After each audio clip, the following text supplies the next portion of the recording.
So Season 7 of Diablo 4 can in some ways be looked at as the season of alts, because they implemented the armory that allows you to save up to 5 different builds on any character and freely switch between them with no cost. And then we have the new major progression systems with the witch powers and occult gems that are both account wide. So you're able to just freely change out and switch your occult gems or send them to your alt, and your witch powers are just account wide. So this season makes it much easier to play alt, but there is also a way you can level up alt extremely quickly. And this method is specifically for leveling up alt. You're going to need a main that you've been leveling up that's at least in one of the torment difficulties for this method to actually work or be usable. And this method is not only incredibly simple, but it's also incredibly strong for this season specifically, because all you're going to be doing is completing your whispers, looting your whisper caches, and then putting those into your stash. You're not going to be opening them on your main character. And this is obviously going to be super strong for this season because there's just so many more whisper objectives, because you have the 3 or 4 witch hell tides active at all times that are just jam-packed full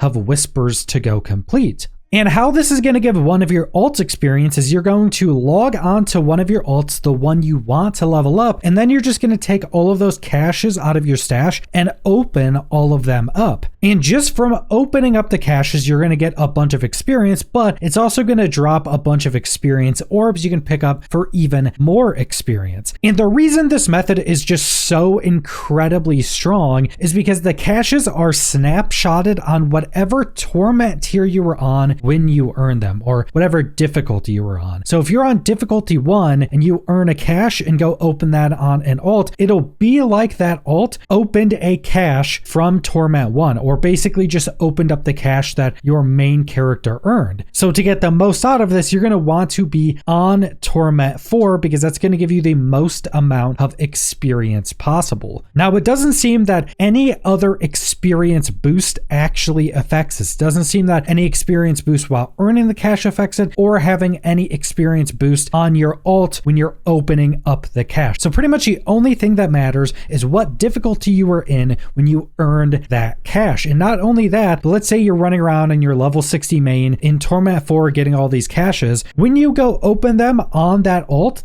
is going to be getting the level of gear that your main would be getting. So you're a level 60 in Torment difficulties, your alt will be getting level 60 gear for that class. Even though it's snapshotted to the difficulty, it's not snapshotted to the class that earned it. So this is also a really good way to earn a bunch of gear really quickly on those alts as well. So you go farm up a bunch of these caches, go open them all up on your alt, level up your alt to say level 16, and now you'll have at least a full set of level 60 legendaries on that alt incredibly quickly. And with how many different caches there are now, with being able to get ones that have guaranteed greater affix items in them, that alt will also probably have a good amount of unique chances depending on what build you want to run, and they'll also have a bunch of greater affix rolls as well if you actually use those on your alts and don't save them for your main. Now, I did go over this method last season, and it seems to work in basically the exact same way, and someone on Reddit did make a chart going over how much experience you should be getting from each one of these caches, and more specifically how many caches you actually need to get a character from level 1 all the way up to 60. And this information seems to be the same in season 7, but there is the possibility that it's at least a little bit off, but these numbers still should be relatively accurate. So if you want to get one of your alts from level 1 up to 60, you'll need to open 24 Torment 4 caches on that level 1 character, and that'll get you all the way up to level 60. And that may sound like a lot, and it actually was in last season, but this season you can earn so many of these things so incredibly quickly. It's not actually that many if you just focus on going and earning these. And even if you don't want to get a character directly up to level 60, keep in mind opening one tier 4 cache on a level 1 gets them to level 23. So even just doing one T4 cache on a new character will get you up to a decent level to start leveling up, where you're not doing the super slow leveling when you only have like a handful of abilities. Once you get to level 23, you should be able to have most of your abilities to make leveling much quicker, even if you're not going to be opening up more caches. And on a side note, it doesn't seem that any of these different caches give you any amount of a differing experience, so you can still just choose the cache based on what rewards you actually want out of it. And if you're trying to get the best gear for your ults, you're probably going to want to keep track and at least have one cache of every different piece of gear, because that will give you at least a few options for that new character, so you can just put a full set of level 60 gear on them once they've opened up all of your caches. And this is legitimately going to be absolutely the fastest way to be leveling up ults, because you're going to be progressing on your main character, especially with this season. You're going to be progressing most of the main new systems as well, and then you just save the caches, you'll use them on an ult, and your ult is up to speed, level 60, you're sharing witch powers, and you can transfer occult gems freely. So doing this and getting a character up to level 60, equipping that full set of 60 gear, your ult is legitimately not that far off your main, because also keep in mind that Paragon levels are account wide as well to the season. So if you've already been leveling up your main a bunch and you have like level 200 Paragon, once your ult gets to 60, they're now at 200 Paragon as well. So you can in a few seconds legitimately get a character from 1 to 60 after saving up all those caches, and then you're going to be spending like the next hour or something choosing what gear to wear, putting in all your Paragon points, all of your skill points, and setting up your build. But that's pretty much all you need to do for this incredibly strong alt leveling method. But that's all I want to go over, so thanks for watching.